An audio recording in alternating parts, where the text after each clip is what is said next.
Hello friends, welcome to the new lecture of polity. Lecture number हमारा ये आज का 6 है, जिसमें हम प्रेसिडेंट के बारे में पढ़ने जा रहे हैं। बहुत इंपॉर्टेंट चैप्टर है। यहाँ से हमेशा एक क्वेश्चन पूछा जाता है हर एक एग्ज़ाम में। प्रेसिडेंट एक बड़ा चैप्टर है, तो इसलिए हम इसको 2 पार्ट में डिवाइड करेंगे। सबसे पहले हम प्रेसिडेंट के बारे में जानेंगे, उसकी पावर्स क्या हैं, उससे रिलेटेड कौन कौन से आर्टिकल हैं, इन सभी के बारे में आज हम जानेंगे। तो चलिए स्टार्ट करते हैं। देखिए, प्रेसिडेंट की बात करें तो बहुत ही ज़्यादा इम्पोर्टेंट हो जाता है HP SSB एग्ज़ाम में। यहाँ से एक क्वेश्चन हमेशा पूछा जाता है, फेवरेट टॉपिक है उनका, तो इसको ध्यान से समझना। प्रेसिडेंट की बात करें दोस्तों, पार्ट 5 में आता है। पार्ट 5 ऑफ द कॉन्स्टिट्यूशन में आता है। एंड आर्टिकल जो अभी हम पढ़ेंगे इनसे रिलेटेड 52 से लेके 62 तक, राइट। सो ये किससे रिलेटेड है? ये प्रेसिडेंट से रिलेटेड है, ये हम अभी डिस्कस करेंगे। सबसे पहले चलते हैं आर्टिकल 52 क्या बोलता है। There shall be a president of India, कि हमारे जो इंडिया है उसमें प्रेसिडेंट होना चाहिए। ये बात लिखी गई है आर्टिकल 52 के अंदर, इसमें ज़्यादा कुछ नहीं है। फिर आता है आपका आर्टिकल नंबर 53, जो कि बोलता है executive power of the union, कि जो भी यूनियन की एग्जीक्यूटिव पावर होती है, यूनियन मतलब जो सेंट्रल गवर्नमेंट है आपकी, ठीक है, कैबिनेट गवर्नमेंट है, तो उसकी जो एग्जीक्यूटिव की पावर है वो किसके पास है? वो प्रेसिडेंट के पास है। लेकिन हालांकि डिसीज़न जो है जो बनते हैं वो पार्लियामेंट में बनते हैं, वो सरकार तय करती है। लेकिन जो बोलता है सामने, सभी के सामने जो बोलेगा, मतलब जो रखेगा बात, तो वो प्रेसिडेंट होता है। तो क्योंकि देखो, हर एक जो भी बिल पास करती है पार्लियामेंट, तो वो जाता है प्रेसिडेंट के पास। अगर प्रेसिडेंट के साइन नहीं होंगे तो वो लॉ नहीं बनेगा, वो बिल लॉ नहीं बनेगा। तो इसलिए हम बोल सकते हैं कि एग्जीक्यूटिव पावर जो है, और decision, all decision taken on his name, so उनके नाम पे ही जो है सारे काम होते हैं। आर्टिकल 54 क्या बोलता है? Election of the president. बहुत ही ज़्यादा इंपॉर्टेंट है आर्टिकल 54, जो कि प्रेसिडेंट के इलेक्शन के बारे में जो है डिस्कस करता है। अब देखो, जो इलेक्शन होते हैं प्रेसिडेंट के, वो इनडायरेक्ट इन नेचर होते हैं, ठीक है, इनडायरेक्ट होते हैं। यानी कि डायरेक्टली जो है इलेक्शन नहीं होते, जैसे कि आपके प्राइम मिनिस्टर या फिर MLA के इलेक्शन होते हैं। जो भी आप देखेंगे हिमाचल में लेजिस्लेटिव असेंबली के इलेक्शन होंगे, जिसमें हम खुद जाके वोट डालेंगे। इसमें हम खुद वोट नहीं डालते, यहाँ पे इलेक्टेड मेंबर जो है राज्यसभा लोकसभा, उनके जो है वोट डालते हैं। अभी हम इसको देखेंगे। इसको हम बोलते हैं इलेक्टोरल कॉलेज। किसको बोलते हैं इलेक्टोरल कॉलेज? जो पार्टिसिपेट करेगा in the election of president. तो प्रेसिडेंट के इलेक्शन में पार्टिसिपेट करेगा, उसको हम बोलते हैं इलेक्टोरल कॉलेज। एक मतलब ग्रुप का नाम दे दिया। अब इसको देखो, इलेक्टोरल कॉलेज में कौन कौन पार्टिसिपेट करेगा, यानी कि प्रेसिडेंट के इलेक्शन में कौन कौन पार्टिसिपेट करेगा। ये है आर्टिकल 54। इसमें क्या होता है दोस्तों? इलेक्टेड मेंबर होते हैं राज्यसभा के और लोकसभा के। ओनली इलेक्टेड मेंबर, ध्यान रखना, ओनली इलेक्टेड मेंबर। एंड दूसरा, elected member of the legislative assemblies of the state, यानी कि जो भी स्टेट्स हैं, जिसमें सभी स्टेट्स में आपको पता है लेजिस्लेटिव असेंबली होती है, विधानसभा होती है। जैसे हिमाचल प्रदेश में विधानसभा है, तो MLA, ठीक है, इलेक्टेड मेंबर जो होंगे legislative assembly of the state, जिसका मतलब है यहाँ पे बात हो रही है MLAs की, तो सभी स्टेट्स के MLA जो हैं वो पार्टिसिपेट करेंगे। तीसरा यहाँ पे लिखा है कि legislative assembly of the union territory. देखो, दो ऐसी यूनियन टेरिटरी हैं, दिल्ली और पुडुचेरी, जहाँ पे लेजिस्लेटिव काउंसिल भी है और लेजिस्लेटिव असेंबली भी है। नॉर्मली लेजिस्लेटिव असेंबली जो है स्टेट्स में होती है, लेकिन ये दो ऐसी यूनियन टेरिटरी हैं, दिल्ली और पुडुचेरी, जहाँ पे लेजिस्लेटिव असेंबलीज हैं, तो ये भी पार्टिसिपेट करते हैं, इनके इलेक्टेड मेंबर्स, समझे। तो यहाँ पे एक वर्ड आपको याद रखना है कि ओनली इलेक्टेड मेंबर पार्टिसिपेट करते हैं, ठीक है। नॉमिनेटेड मेंबर पार्टिसिपेट नहीं करते, ओनली इलेक्टेड पार्टिसिपेट करते हैं जब इलेक्शन की बात होगी प्रेसिडेंट की, राइट। सो ये आर्टिकल 54 हो गया हमारा। आर्टिकल 55 क्या बोलता है? Manner of the election of the president. तरीका क्या है, कैसे होता है इलेक्शन?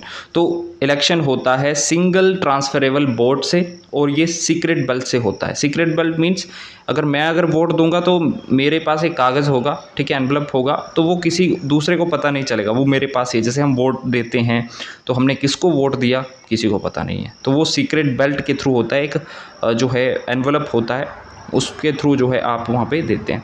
अब सिंगल ट्रांसफरेबल वोट क्या होता है? ये प्रेफरेंस देनी पड़ती है। जैसे मान लो 4 प्रेसिडेंट के लिए जो है कैंडिडेट बैठे हैं, तो हम, जैसे आप जो एक एग्ज़ाम में प्रेफरेंस फॉर्म भरते हैं 1 से लेके, जैसे 817 में 1 से लेके 62 तक डिपार्टमेंट से, तो you have to fill according to that कि आप कौन सा डिपार्टमेंट चाहते हैं, पहले में कौन सा, दूसरे में कौन सा, तीसरे में कौन सा। इसी तरह से प्रेसिडेंट के इलेक्शन होते हैं, तो अगर मान लो 4 कैंडिडेट हैं, तो वो हम जो है प्रेफरेंस देंगे कि हम पहले पे किसको चुनना चाहते हैं, दूसरे पे प्रेफरेंस हमारी क्या है, तीसरी क्या है, फोर्थ क्या है। तो इस तरह से सिंगल ट्रांसफरेबल वोट होता है। ओके, और मोर देन 50% वोट जिसको होगा, यानी कि सिंपल मेजॉरिटी से जो है जीत जाता है प्रेसिडेंट, जो भी प्रेसिडेंट बनेगा वो सिंपल मेजॉरिटी से बनेगा, यानी कि टोटल नंबर ऑफ़ वोट जो भी हैं इलेक्टेड मेंबर्स के, उनका अगर मोर देन 50% वोट जिसको चला गया, ठीक है, टोटल नंबर ऑफ़ वोट से, वो प्रेसिडेंट बन जाता है। ठीक है, तो ये होते हैं मैनर ऑफ इलेक्शन आर्टिकल 55 के अंदर। आर्टिकल 56 है टर्म ऑफ ऑफिस। तो जो प्रेसिडेंट है वो कितने साल के लिए जो है यहाँ पे ऑफिस में बैठता है, तो 5 साल के लिए, याद रखना। ठीक है, 5 साल के लिए जो है ये ऑफिस में बैठता है, लेकिन उससे पहले जो है अपना अगर रिज़ाइन दे सकता है। किसको देता है रिज़ाइन? वाइस प्रेसिडेंट को देता है। क्वेश्चन बनता है ये कि प्रेसिडेंट जो है रिज़ाइन किसको देगा, अगर रेजिग्नेशन करना चाहे तो वो वाइस प्रेसिडेंट को देगा, ध्यान रखना इस बात को। ठीक है, तो नॉर्मल टर्म जो होती है, अगर पूरा साल वो काटता है वो, तो 5 साल तक जो है एक प्रेसिडेंट अपनी ऑफिस में बैठता है। उसके बाद के लिए भी बैठ सकता है जब तक इलेक्शन नहीं हो जाते अगले प्रेसिडेंट के। ठीक है, अगर उसके इलेक्शन हो जाते हैं तो फिर जो है दूसरा वाला हट जाएगा। ठीक है, इस तरह से जो है हमारा आर्टिकल 56 है। नेक्स्ट जो है आर्टिकल नंबर 57 है, एलिजिबिलिटी फॉर द री इलेक्शन। ठीक है, तो री इलेक्शन के लिए जो है क्या एलिजिबिलिटी होनी चाहिए, वो जो है यहाँ पे आर्टिकल 57 के लिए लिखा गया है।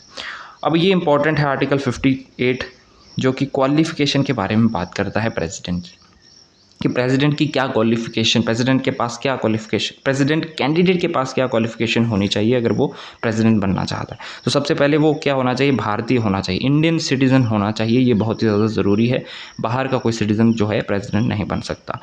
कम से कम 35 साल की उम्र होनी चाहिए। ये क्वेश्चन पूछा था दोस्तों, ध्यान रखना है इस बात का कि 35 साल कम से कम उम्र होनी चाहिए अगर आपको प्रेसिडेंट बनना है। देन अगला जो है बहुत इंपॉर्टेंट है कि वो एलिजिबल होना चाहिए to become a member of Lok Sabha. Lok Sabha का मेंबर बनने के लिए जो क्वालिफ़िकेशन होती है ना, वो जो है वही चाहिए आपकी प्रेसिडेंट के लिए। ठीक है, तो लोकसभा का मेंबर बनने के लिए एलिजिबल हो ये जो है क्वालिफ़िकेशन रखी गई है।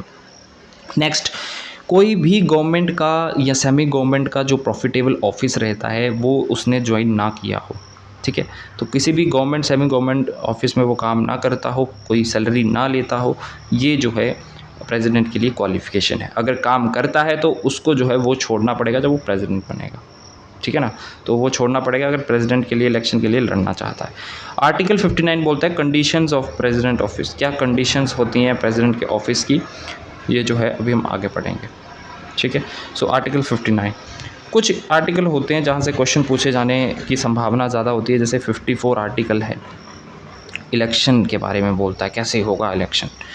56 टर्म ऑफ ऑफिस, कितने टर्म की ऑफिस जो है कितने सालों तक जो है प्रेसिडेंट रहता है। आर्टिकल 58 क्वालिफिकेशन के बारे में बात करता है, राइट। आर्टिकल 60 बहुत ही ज़्यादा इंपॉर्टेंट, ऑथ के बारे में, शपथ। ठीक है, प्रेसिडेंट की शपथ के बारे में कौन सा आर्टिकल बात करता है? आर्टिकल 60 बात करता है, जिसमें शपथ कौन दिलाता है? कौन दिलाता है? चीफ जस्टिस ऑफ इंडिया दोस्तों। ठीक है, शपथ दिलाएगा चीफ जस्टिस ऑफ इंडिया। अगर रेजिग्नेशन देना है तो वो किसको देगा? वाइस प्रेसिडेंट को देगा। अगर मान लो chief justice of India office में उसकी सीट जो है वैकेंट पड़ी हुई है, उसके भी इलेक्शन होने हैं, तो कौन जो है शपथ दिलाएगा? सीनियर मोस्ट जज होता है सुप्रीम कोर्ट का, वो दिलाएगा, राइट। तो इस तरह से जो है यहाँ पे पहले चीफ जस्टिस ऑफ इंडिया जो है ओथ दिलाता है हमारे प्रेसिडेंट को। आर्टिकल 61 बहुत ही ज़्यादा इंपॉर्टेंट दोस्तों, इम्पीचमेंट के बारे में बात करता है कि प्रेसिडेंट को कैसे ऑफिस से निकाला जा सकता है। वो उसको बोलते हैं इम्पीचमेंट का प्रोसेस। ठीक है, महाभियोग जो बोलते हैं, इम्पीचमेंट का प्रोसेस चलाया जाता है, राइट। सो ये इम्पीचमेंट का जो प्रोसेस चलाया जाता है दोस्तों, ये सिर्फ जो है एक कारण से चलाया जा सकता है कि वो अगर प्रेसिडेंट जो है कॉन्स्टिट्यूशन का वायलेशन करे, यानी कि अकॉर्डिंग टू कॉन्स्टिट्यूशन जो है अपने डिसीज़न या फिर अपने साइन जो है किसी भी लॉ पे ना करे, तो उन पे इम्पीचमेंट का प्रोसेस चलाया जा सकता है। लेकिन ख़ास बात ये है कि अभी तक किसी के ऊपर भी जो भी प्रेसिडेंट बने हैं उन किसी पे भी जो है इम्पीचमेंट का प्रोसेस नहीं चलाया गया है, राइट। सो इम्पीचमेंट का प्रोसेस कैसे चलता है दोस्तों? इम्पीचमेंट का प्रोसेस चलता है, पहले 14 दिन का नोटिस देना पड़ता है। प्रेसिडेंट को, जिसके खिलाफ जो है हम इम्पीचमेंट का प्रोसेस ला रहे हैं, उनको 14 दिन पहले जो है नोटिस दे दिया जाता है। अब उसके बाद जो है किसी भी हाउस से ये इम्पीचमेंट का प्रोसेस स्टार्ट हो सकता है, चाहे वो राज्यसभा हो चाहे वो लोकसभा हो। मान लो राज्यसभा से स्टार्ट हुआ, वहाँ के 1/4 टोटल मेंबरशिप जो होती है ना, अब यहाँ पे इम्पीचमेंट के प्रोसेस में नॉमिनेटेड मेंबर भी पार्टिसिपेट करेंगे, इलेक्टेड मेंबर भी पार्टिसिपेट करेंगे। याद होगा आपको, हमने इलेक्शन के बारे में डिस्कस किया। इलेक्शन में क्या था, इलेक्शन में सिर्फ इलेक्टेड मेंबर्स पार्टिसिपेट करते हैं दोनों हाउस के। अब यहाँ पे क्या करेंगे, यहाँ पे टोटल मेंबरशिप चाहे नॉमिनेटेड है चाहे जो है इलेक्टेड है।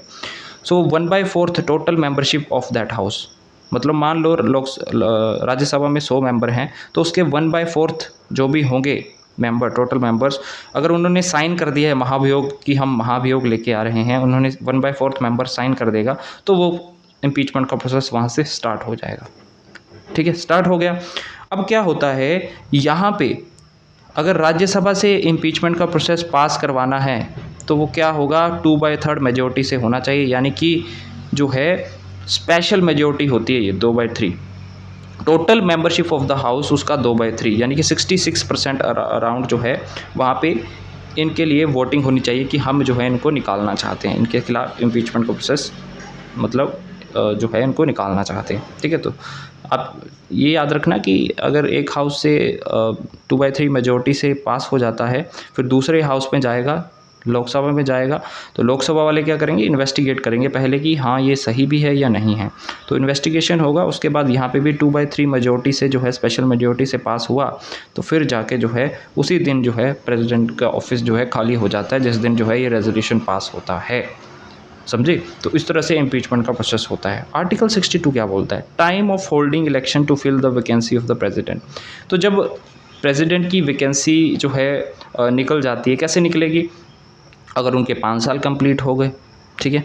दूसरा, उनके खिलाफ इम्पीचमेंट का प्रोसेस चला दिया, बीच में ही उनका टेन्योर पूरा हुआ नहीं था 5 साल, और बीच में ही जो है इम्पीचमेंट का प्रोसेस स्टार्ट हो गया, डेथ हो गई किसी कारणवश उनकी, या फिर उन्होंने रेजिग्नेशन दे दिया बीच ऑफिस में, तो हमें विदिन 6 मंथ जो है उनके इलेक्शन करवाने हैं। जिस दिन भी वैकेंसी जो है निकलेगी उसके ठीक 6 महीने के अंदर हमें नेक्स्ट प्रेसिडेंशियल इलेक्शन करवाने होंगे। ठीक है, और तब तक जो है सीट में कौन बैठता है, वाइस प्रेसिडेंट बैठता है। ठीक है, जब तक इलेक्शन जो है यहाँ पे नहीं हो जाते तब तक वाइस प्रेसिडेंट बैठेगा। किस केस में बैठेगा, अगर इम्पीचमेंट से निकाल दिया गया है प्रेसिडेंट को, या डेथ हो गई है, रेजिग्नेशन हो गया है, अगर 5 साल फिनिश हो गए हैं प्रेसिडेंट के, तो वो तब तक बैठा रहेगा जब तक नेक्स्ट इलेक्शन नहीं हो जाते। ठीक है, आई होप आपको अंडरस्टैंडिंग हो गई है इस चीज़ की, राइट। तो ये बातें समझिए। अब हम बात करेंगे दोस्तों आगे, जो भी डिस्प्यूट्स होते हैं ना प्रेसिडेंट के इलेक्शन से रिलेटेड, वो कौन सॉल्व करता है, वो कौन देखता है, सुप्रीम कोर्ट ऑफ इंडिया देखता है। तो ये आर्टिकल 71 के अकॉर्डिंग जो है यहाँ पे बताया गया है। ओके, जो भी डिस्प्यूट्स होंगे regarding the election of the president, that have to be seen by और solved by the supreme court. ठीक, फिर ओनली प्रेसिडेंट सर्व 2 टाइम्स, जो अभी तक 2 बार जो है प्रेसिडेंट चुने जा चुके हैं, सिर्फ एक ही प्रेसिडेंट ऐसे हैं जो जिनका नाम है राजेंद्र प्रसाद। ठीक है, तो ये फैक्ट है, लेकिन ऐसा क्वेश्चन नहीं पूछा जाता, फैक्ट नहीं पूछेंगे, वो तरीका पूछते हैं इलेक्शन कैसे होते हैं, कि कौन कौन पार्टिसिपेट करता है, इस तरह की चीज़ें। अब देखो सैलरी कितनी होती है, 5 लाख होती है दोस्तों। पहले 1.5 लाख हुआ करती थी, लेकिन मोदी गवर्नमेंट के आने के बाद जो है यहाँ पे प्रेसिडेंट की सैलरी जो है इंक्रीज़ कर दी गई है 5 लाख। ओके, सो प्रेसिडेंट को कितनी भी बार आप चुन सकते हैं। एक प्रेसिडेंट अगर रामनाथ कोविंद बने हैं तो वो आप कितनी भी बार उनको चुन सकते हैं, लेकिन ऐसा हुआ नहीं है। मोस्टली जो है हम चाहते हैं कि एक बार कोई प्रेसिडेंट बन जाए तो नया प्रेसिडेंट कैंडिडेट को जो है वहाँ पे रखा जाता है। अब हम बात करेंगे दोस्तों लेजिस्लेटिव पावर क्या है प्रेसिडेंट के पास। ठीक है, लेजिस्लेटिव यानी पार्लियामेंट के अंदर, राज्यसभा लोकसभा के अंदर क्या पावर है, ये बहुत इंपॉर्टेंट फैक्ट है, याद रख लेना कि कौन समन करता है और प्रयोग करता है, both houses of the parliament, चाहे वो लोकसभा है राज्यसभा है, उनको समन कौन करता है, प्रेसिडेंट करता है। प्रिसाइड, देखो एक होता है प्रिसाइड, तो प्रिसाइड करता है लोकसभा का जो स्पीकर होता है वो प्रिसाइड करता है both houses of the parliament. यहाँ पे समन और प्रयोग आएगा तो याद रखना यहाँ पे आंसर आपका प्रेसिडेंट होगा, यहाँ पे कंफ्यूजन नहीं होना चाहिए। कौन समन करता है, प्रयोग करता है, यानी कि बुलाता कौन है दोनों हाउसेज को, तो वो प्रेसिडेंट बुलाता है। लोकसभा को डिसॉल्व कौन कर सकता है, प्रेसिडेंट कर सकता है। ठीक है। हर एक जनरल इलेक्शन के बाद यानी कि 5 साल के बाद जो है हमारे इलेक्शन होते हैं, और उसका जो पहला सेशन होता है दोस्तों, उसमें जो है उसको कौन इनॉग्रेट करता है? वो प्रेसिडेंट करता है। उसकी स्टार्टिंग कौन करवाता है? प्रेसिडेंट करवाता है। और हर साल का पहला सेशन जो होता है उसमें भी प्रेसिडेंट जो है यहाँ पे इनॉग्रेट करता है उसको। ठीक है। बिल जो होते हैं वो without assent of the president पास नहीं हो सकते। ठीक है। लोकसभा से पास हुआ, राज्यसभा से पास हुआ कोई बिल, तो वो जाएगा प्रेसिडेंट के पास। प्रेसिडेंट जब तक आपने साइन नहीं मारेंगे उसके ऊपर, वो जो है बिल लॉ नहीं बनेगा।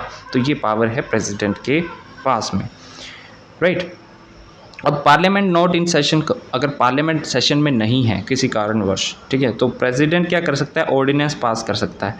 अब ये जो ऑर्डिनेंस पास होते हैं ना दोस्तों, ये इसकी सेम ही महत्वता है कि जो लॉ पास होता है ना, जब बिल जो लेके आते हैं पार्लियामेंट के अंदर, वही चीज़ जो लॉ पास होता है उसी तरह का जो है ऑर्डिनेंस, अगर पार्लियामेंट सेशन में नहीं है तो ऑर्डिनेंस पास होता है, जिसकी वैलिडिटी होती है टेम्परेरी पीरियड के लिए होती है 6 वीक्स की होती है। तो ये याद रखना आपको कि ऑर्डिनेंस की जो वैलिडिटी कितनी होती है? 6 वीक्स की होती है। कौन पास करता है? प्रेसिडेंट पास करता है। ठीक है, तो ये समझो इस बात को। अब एक और चीज़ मैंने आपको यहाँ पे बताई थी कि बिल जो है जब दोनों सदनों से पास होके जाता है प्रेसिडेंट के पास, तो प्रेसिडेंट के पास जो है काफ़ी सारे ऑप्शन होते हैं। वो विदहोल्ड करके रख सकता है उस बिल को अपने पास, यानी कि जेब में, पॉकेट विटो जिसको आप बोलते हो। दूसरी चीज़, वो रिकंसीडरेशन के लिए भेज सकता है उसी हाउस के अंदर दोबारा, कि इसमें कुछ चेंजेस करो, फिर मैं साइन करूँगा।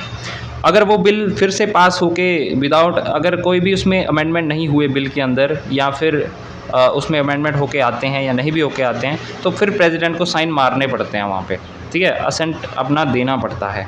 तो एक बार जो है वापस भेज सकता है रिकंसिडरेशन के लिए, लेकिन दोबारा जो है अगर वापस आया उनके पास तो उनको जो है वहाँ पे असेंट देना पड़ता है।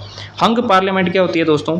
हंग पार्लियामेंट होती है जब कोई भी पार्टी जो है एब्सोल्यूट मेजॉरिटी में नहीं होगी लोकसभा के अंदर, तो क्या होता है, प्रेसिडेंट दोनों पार्टियों को, या 3 पार्टी जितनी पार्टी हैं उनको बोलती हैं कि आप जो है अपनी मेजॉरिटी गैदर करिए और अपनी गवर्नमेंट को फॉर्म कर सकते हैं। वो होती है हंग पार्लियामेंट।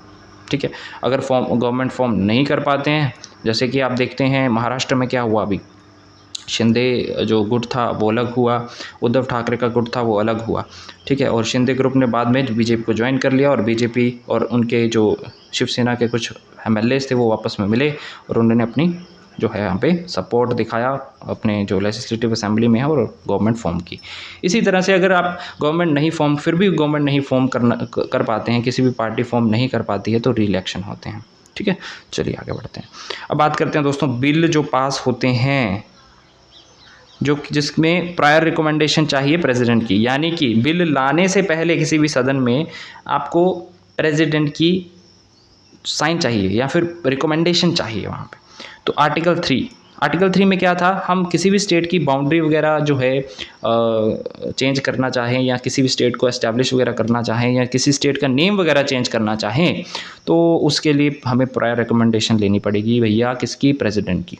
तो ये याद रखो कि पहले कुछ बिल ऐसे होते हैं ना कि जो ऐसे लाए जा सकते हैं, जो राज्यसभा लोकसभा से पास होते हैं, फिर प्रेसिडेंट के पास जाते हैं, फिर साइन होता है, फिर लॉ बनता है।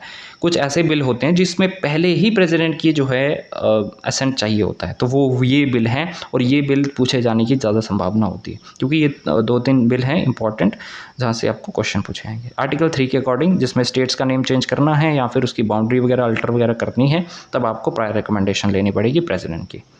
दूसरा आता है दोस्तों मनी बिल।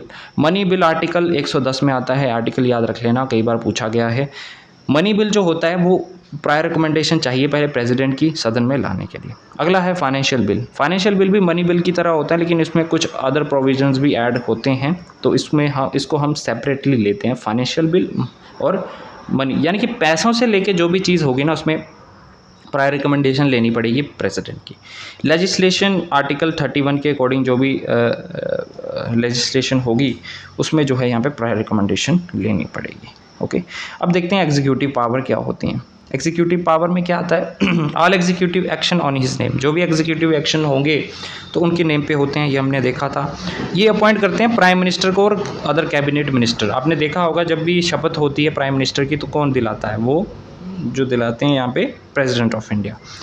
ये अपॉइंट करते हैं अटॉर्नी जनरल ऑफ इंडिया, ये अपॉइंट करते हैं controller and auditor general of India, जिसको कैग बोलते हैं शॉर्ट फॉर्म में, controller and auditor general of India, sorry. Chief election commissioner को कौन अपॉइंट करता है? ये अपॉइंट करते हैं। अदर जो इलेक्शन कमिश्नर होते हैं इनको भी ये अपॉइंट करते हैं। एक चीफ इलेक्शन कमिश्नर होता है और 2 जो होते हैं हमारे इलेक्शन कमिश्नर होते हैं, ठीक है। चेयरमैन जो होते हैं यूपीएससी के या उनके मेंबर होते हैं उनको ये करते हैं, गवर्नर को अपॉइंट ये करते हैं। फाइनेंस कमीशन जो कि हर 5 साल बाद जो है यहाँ पे कॉन्स्टिट्यूट किया जाता है इनके द्वारा, उसके चेयरमैन और जो आपके मेंबर्स होते हैं उनको भी जो है यहाँ पे ये करते हैं, राइट। और इसके अलावा देखिए ये किसी कमीशन को अपॉइंट कर सकते हैं to investigate the condition of SC ST और अदर बैकवर्ड कास्ट से लेकर जो भी जो है चीज़ें, उनके लिए एक स्पेशल कमीशन ये कॉन्स्टिट्यूट कर सकते हैं, ठीक है। इंटर स्टेट काउंसिल का गठन कर सकते हैं, जो सेंटर और स्टेट के बीच में जो कोऑर्डिनेशन है उसको बनाने के लिए जो है इंटर स्टेट काउंसिल का जो है गठन कर सकते हैं। ये यूनियन टेरिटरी जो होते हैं उनको डायरेक्टली एडमिनिस्टर करते हैं, यानी कि जो वहाँ पे एडमिनिस्ट्रेटर्स होते हैं उनके थ्रू जो है यूनियन टेरिटरी को जो है यहाँ पे डायरेक्टली एडमिनिस्टर करते हैं, राइट। किसी भी एरिया को ये जो है एज ए शेड्यूल्ड एरिया जो है डिक्लेयर कर सकते हैं। साथ ही साथ इनके पास एडमिनिस्ट्रेटिव पावर होती हैं रिलेटेड टू शेड्यूल एरिया और ट्राइबल एरिया, ओके। सो ये सब चीज़ें जो हैं एग्जीक्यूटिव पावर के अंदर आता है प्रेसिडेंट की। अब दोस्तों हम बात करेंगे फाइनेंशियल पावर की, कि प्रेसिडेंट के पास फाइनेंस से रिलेटेड क्या पावर है। सबसे पहले हमने डिस्कस किया था मनी बिल के बारे में, तो एक फाइनेंशियल पावर है इनकी कि प्रायर रिकमेंडेशन लेनी पड़ेगी अगर आपको मनी बिल लेके आना है सदन के अंदर। दूसरा, no demand for grant can be made. अगर देखो कई बार क्या होता है, अब देखो एक सरकारी खाता होता है जिसमें फ़ंड रखा गया होता है, हम बोलते हैं ना कि जो स्टेट गवर्नमेंट से यहाँ हिमाचल को है ग्रांट मिली है सेंटर से, तो सेंटर जो भी ग्रांट वगैरह चाहिए, ठीक है, सेंट्रल गवर्नमेंट जो हमारी जैसे बीजेपी की गवर्नमेंट है रिसेंटली, तो एक सरकारी खाता होता है, उस सरकारी खाते से पैसा निकालना है अगर सेंटर को भी, तो वो प्रायर रिकमेंडेशन चाहिए वहाँ पे। सो वो मतलब वो असेंट कौन देगा? प्रेसिडेंट देगा। तो ये उनकी फाइनेंशियल पावर है। आप इसी बिना वजह से जो है वहाँ से पैसा नहीं निकाल सकते, तो आपको प्रेसिडेंट से सलाह मशवरा करना पड़ेगा, उसके बाद ही वहाँ से पैसा निकाल सकते हैं। एक होती है एनुअल फाइनेंशियल स्टेटमेंट, जिसको हम लेमन टर्म में बजट बोलते हैं दोस्तों। बजट 112 आर्टिकल के अंदर आता है एनुअल फंड। देखो एक चीज़ याद रखना, बजट जो है ना, हमारे कॉन्स्टिट्यूशन में बजट नाम का कोई भी शब्द नहीं लिखा गया है, वहाँ पे बजट को लिखा गया है एनुअल फाइनेंशियल स्टेटमेंट। ये याद रखना, हमारे कॉन्स्टिट्यूशन में एनुअल फाइनेंशियल स्टेटमेंट नाम का शब्द है, बजट नाम का कोई शब्द नहीं है, ये हमने खुद डाला है, ठीक है। हम डायरेक्टली इसको बजट बोल देते हैं। तो आर्टिकल 112 में एनुअल फाइनेंशियल स्टेटमेंट के बारे में लिखा गया है। तो ये प्रेसिडेंट की पावर है, जब भी बजट आएगा तो वो प्रेसिडेंट जो है वहाँ पे जो है वो देते हैं आंसर, राइट। सो देखिए एक होता है कंटिजेंसी फंड ऑफ इंडिया, ठीक है। एक जैसे कि हमने बात किया था ना, एक सरकारी खाता है, तो 3-4 प्रकार के सरकारी खाते होते हैं। एक होता है कंटिजेंसी फंड ऑफ इंडिया, ये किस लिए यूज़ में आता है? अगर इनमें से अगर आपको पैसे वगैरह निकालने हैं तो ये आप तभी निकाल सकते हैं, कोई भी अनफोर्सीन सिचुएशन आ गई है, ठीक है, कोई एमरजेंसी आ गई है तो पैसे चाहिए, तो विदाउट प्रेसिडेंट की जो असेंट लिए बिना आप यहाँ से कंटिजेंसी फंड ऑफ इंडिया से पैसे नहीं निकाल सकते। तो ये पावर जो है हमारे प्रेसिडेंट के पास होती है, ओके। सो आई होप आपको समझ आ रही हैं चीज़ें। फाइनेंस कमीशन को कौन कॉन्स्टिट्यूट करता है? हर 5 साल बाद दोस्तों एक नया फाइनेंस कमीशन बनता है, ठीक है। और क्यों बनता है? जो भी सेंटर और स्टेट के बीच में टैक्सेस वगैरह का डिस्ट्रीब्यूशन रहता है, उससे रिलेटेड जो चीज़ें होती हैं वो फाइनेंस कमीशन के अंडर होती हैं। तो ये हर 5 साल बाद में जो है यहाँ पे आपको देखने को मिला। आप देखेंगे हिमाचल में भी फाइनेंस सेक्रेटरी का नाम काफ़ी बार जो है न्यूज़ में आता रहता है। सो ये हर 5 साल बाद जो है कॉन्स्टिट्यूट किया जाता है। अब दोस्तों बात करेंगे जुडिशियल पावर, कोर्ट से रिलेटेड पावर जो है प्रेसिडेंट के पास कौन कौन से हैं। कोर्ट से रिलेटेड पावर की बात करें तो चीफ जस्टिस को कौन अपॉइंट करता है, या सुप्रीम कोर्ट के बाकी जजेस को कौन अपॉइंट करता है? तो प्रेसिडेंट करता है, याद रखना, ठीक है। आर्टिकल 43 में क्या है? Can take advice on the law from the supreme court. देखो आर्टिकल 143 के अकॉर्डिंग क्या लिखा गया है कि जो अगर प्रेसिडेंट चाहे किसी भी मैटर पे जो है, अगर प्रेसिडेंट को किसी बात की कन्फ्यूज़न है लॉ को लेकर या फिर कोई बिल आया है, तो वो उसके बारे में जो है एडवाइस ले सकता है सुप्रीम कोर्ट से कि ये लॉ सही है या गलत है। तो ये जो है एडवाइस आप कहाँ से लेंगे, सुप्रीम कोर्ट से। लेकिन जो सुप्रीम कोर्ट एडवाइस देगा वो प्रेसिडेंट के ऊपर बाइंडिंग नहीं होती है कि प्रेसिडेंट उसको मानेगा ही मानेगा, ऐसा कुछ नहीं होता। वो सिर्फ एडवाइस लेंगे, बाकी वो जो चाहते हैं वही करेंगे, ठीक है। सो ये जो है जुडिशियल पावर के अंदर आता है। अब आती है पार्डनिंग पावर, माफ़ करने की जो इनकी पावर है, ठीक है। कोई भी क्राइम आपने किया है उसको माफ़ वगैरह करने की जो पावर है वो प्रेसिडेंट के पास होती है आर्टिकल 72 के अकॉर्डिंग, ठीक है। सबसे पहले पार्डन, माफ़ कर देना, बिल्कुल माफ़ कर देना। कोई भी आपको पनिशमेंट मिली है किसी भी बात के लिए, जो है आपको चाहे डेथ सेंटेंस मिला है, कुछ मिला है, तो दोस्तों वो एक ही इंसान जो है आपका माफ़ कर सकता है, वो है प्रेसिडेंट ऑफ इंडिया, ठीक है। सो ये जो है आपको याद रखना है, पार्डनिंग पावर जो है प्रेसिडेंट की। सबसे पहले पार्डन, देखो अलग पार्डनिंग पावर में अलग अलग शब्द हैं, वर्ड, जिनके मतलब आपको पता होने चाहिए। पार्डन का मतलब क्या होता है, कंप्लीटली आपने जो भी गुनाह किया है उसके रिलेटेड जो भी सज़ा आपको मिली है, चाहे डेथ सेंटेंस ही क्यों ना हो, वो माफ़ कर सकता है हमारा प्रेसिडेंट। दूसरा है कम्यूटेशन। कम्यूटेशन होता है reduction of punishment from death to life imprisonment. मान लो आपको डेथ पेनल्टी दे दी गई है सुप्रीम कोर्ट के द्वारा, आपको फांसी की सज़ा सुना दी गई है, तो उस सज़ा को रिड्यूस करके वो लाइफ इम्प्रिजनमेंट में बदल सकता है प्रेसिडेंट, ठीक है, उम्र कैद की सज़ा में। तो क्या होगा, फ़र्क क्या होगा, उम्र कैद में आप जिंदा तो रहोगे कम से कम, वहाँ पे आपको डेथ पेनल्टी दे दी गई है, डेथ सेंटेंस दे दिया गया है, तो वहाँ पे जो है आपकी जो पनिशमेंट है उसको रिड्यूस कर दिया, उसको बोलते हैं कम्यूटेशन। रिड्यूस कर दिया, उसको लाइफ इम्प्रिजनमेंट कन्वर्ट कर दिया प्रेसिडेंट ने, उसको बोलते हैं कम्यूटेशन। जिसमें आपकी पनिशमेंट को रिड्यूस कर दिया गया है उसको कम्यूटेशन बोलते हैं। फिर आता है रेमिशन वर्ड। रेमिशन में क्या होता है, क्वांटिटेटिव रिडक्शन हो जाती है without affecting the nature of the punishment. अगर मान लो आपको 30 साल की सज़ा सुना दी गई है, ठीक है, हाइपोथेटिकल एग्जांपल लेते हैं, 30 साल की सज़ा सुना दी गई है, तो वहाँ पे क्या होगा, क्वांटिटी रिड्यूस होगी, यानी कि वो सज़ा आपकी जो 30 साल की दी गई थी वो प्रेसिडेंट ने किया उसको 15 साल का कर दिया। लेकिन उसमें आप देखेंगे कोई भी नेचर जो है पनिशमेंट का, जो कि जेल की सज़ा थी, उसमें कोई चेंजेस नहीं आया, सिर्फ क्वांटिटेटिव रिडक्शन हुई है। 30 साल की थी वो अभी 15 साल की हो गई, तो ये होता है रिमिशन, ठीक है, क्वांटिटेटिव रिडक्शन, ये शब्द आपको याद रखना है। फिर होता है रिस्पाइट। रिस्पाइट क्या होता है, reduction of punishment. Special case में जो है आपकी जो पनिशमेंट को रिड्यूस किया जाता है उसको रेस्पाइट बोलते हैं। स्पेशल केस कैसे होगा, अगर वुमेंस के केस में बात करें तो प्रेगनेंसी का केस, ठीक है, कोई भी स्पेशल चीज़ है, स्पेशल जो है फैक्ट है, उसमें अगर आपको जो है यहाँ पे रिस्पाइट दी जाती है, मतलब वो आपकी पनिशमेंट रिड्यूस की जाती है, तो उसको रेस्पाइट बोला जाता है, ठीक है।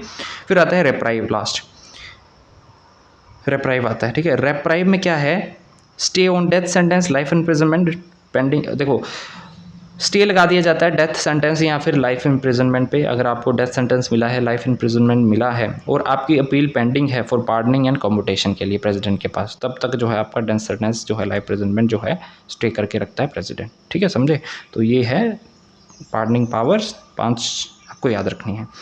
अब लास्ट जो है हमारी आज की मिलिट्री पावर्स, ठीक है। मिलिट्री पावर क्या है, supreme commander of arm forces of India किसको बोला जाता है, प्रेसिडेंट ऑफ इंडिया को बोला जाता है। कभी भी आपने नोटिस किया होगा, रिपब्लिक डे परेड होती है या इंडिपेंडेंस डे कुछ भी होता है, तो सलामी वगैरह जो है, मेडल वगैरह जो दिए जाते हैं आर्म फोर्सेस के, जो भी वीर चक्र है, परमवीर चक्र है, ऐसी वैसी चीज़ें जो रहती हैं वो कौन देता है, प्रेसिडेंट देता है। Supreme commander of defence forces of India is called president of India, okay. Second चीज़ जो है यहाँ पे आर्मी, नेवी और एयरफोर्स के जो चीफ होते हैं, ठीक है, सो उनको कौन अपॉइंट करता है, वो करते हैं प्रेसिडेंट ऑफ इंडिया। सेकेंड चीज़ ये हो गई। कोई भी अगर देखो वॉर डिक्लेयर करना है, कल को लड़ाई हो जाए चाइना के साथ, पाकिस्तान के साथ हो जाए, तो वॉर अगर डिक्लेयर करेगा वो कौन करेगा, वो प्रेसिडेंट करेगा। या फिर पीस कंक्लूड कौन करेगा, शांति का डिसीजन कौन लेगा, यहाँ पे प्रेसिडेंट जो है वहाँ पे अनाउंस करेगा। लेकिन देखो काम असली में बैकडोर में कौन कर रहा होता है, पार्लियामेंट कर रहा होता है, यानी कि कैबिनेट गवर्नमेंट कर रही होती है, मतलब गवर्नमेंट ऑफ इंडिया काम कर रही होती है। लेकिन उनके नाम पे जो है बाद में डिक्लेरेशन, मतलब तोप किसके कंधे पे चलाई जाती है, वो प्रेसिडेंट के कंधे, ऐसे समझ सकते हो, ठीक है। तो अप्रूवल लेना पड़ता है पार्लियामेंट का, वैसे वो डिसाइड करेंगे, उसके बाद जो है वो प्रेसिडेंट वहाँ पे कंक्लूड करेगा उन चीज़ों को, ओके, तो ये था दोस्तों ये लेक्चर, ठीक है। लेक्चर थोड़ा प्रेसिडेंट का बड़ा है, इसको मैंने 2 पार्ट में डिवाइड किया है। नेक्स्ट वीडियो में जो है बाकी के रिमेनिंग जो इनके टॉपिक बचते हैं प्रेसिडेंट से रिलेटेड इंपॉर्टेंट फैक्ट जो हैं एग्जाम पर्सपेक्टिव से, वो मैं आपको नेक्स्ट वीडियो में करवाऊंगा। और आज जो है हमारे पॉलिटी के 2 वीडियो आएंगे, क्योंकि पिछले कल जो है हमारा वीडियो नहीं आ पाया था, सो ये एक वीडियो, इसके अलावा एक और वीडियो आएगा आज पॉलिटी का, देन हमारा ज्योग्राफी का वीडियो आएगा, ठीक है। तो मिलते हैं नेक्स्ट लेक्चर में, बाय बाय दोस्तों।